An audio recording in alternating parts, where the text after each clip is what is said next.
ஓம் நமச்சிவாய. ஏகதந்த கஜமுகா லோகபந்த நிஜகுணா நாகச்சந்த புஜபலா உமானந்த பாகிமாம்.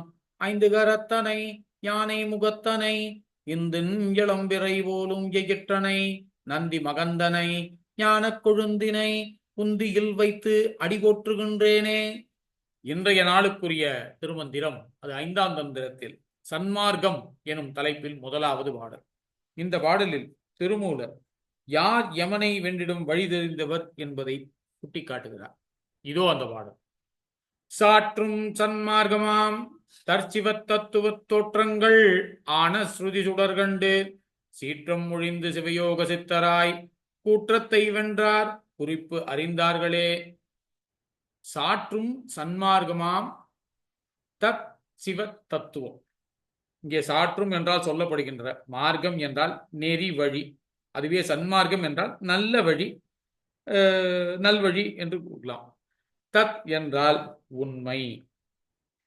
சாற்றும் சன்மார்க்கமாம் தத் சிவ தத்துவத்தை சன்மார்க்க வழி என்று நாம் சொல்வது என்னவென்றால், தோற்றங்களான ஸ்ருதி சுடர் கண்டு உண்மை பொருளான சிவ பரம்பொருளை ஞானத்தின் முடிவாகவும் மறைகளின் பொருளாகவும் விளங்கும் அந்த ஜோதி சுடர் ஒளியை எவரொருவர் உள்வொளியில் தெரிய கண்டு இருக்கின்றார்களோ சீற்றம் ஒழிந்து சிவயோக சித்தராய்.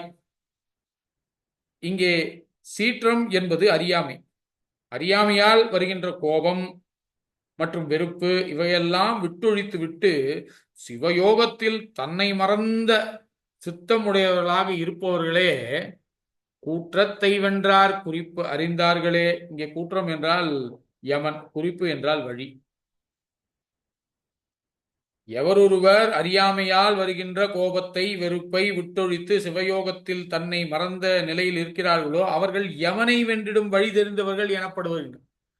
இதைத்தான் அவர் சாற்றும் சன்மார்க்கமாம் தற்சிவ தத்துவ தோற்றங்கள் ஆணும் சுதிகொண்டு சுடர்கண்டு சீற்றமொழிந்து சிவயோக சித்தராய் குற்றத்தை வென்றார் குறிப்பு அறிந்தார்களே. சன்மார்க்க வழி என்று சொல்லப்படுவது எது என்றால், உண்மை பொருளான சிவப்பரம்பொருளை ஞானத்தின் முடிவாகவும் மறைகளின் பொருளாகவும் விளங்கும் அந்த ஜோதிச்சுடர் ஒளியை உள்ளொளியிலே தெரிய கண்டு அறியாமையினால் வருகின்ற கோபம் வெறுப்பு ஆகியவற்றை விட்டொழித்து சிவயோகத்தில் தன்னை மறந்த சித்தமுடையவராக இருப்பவர்களே யமனை வென்றிடும் வழி தெரிந்தவர்களாவார் என்று கூறுகிறார் திருமூலர். ஓம் நமச்சிவாய.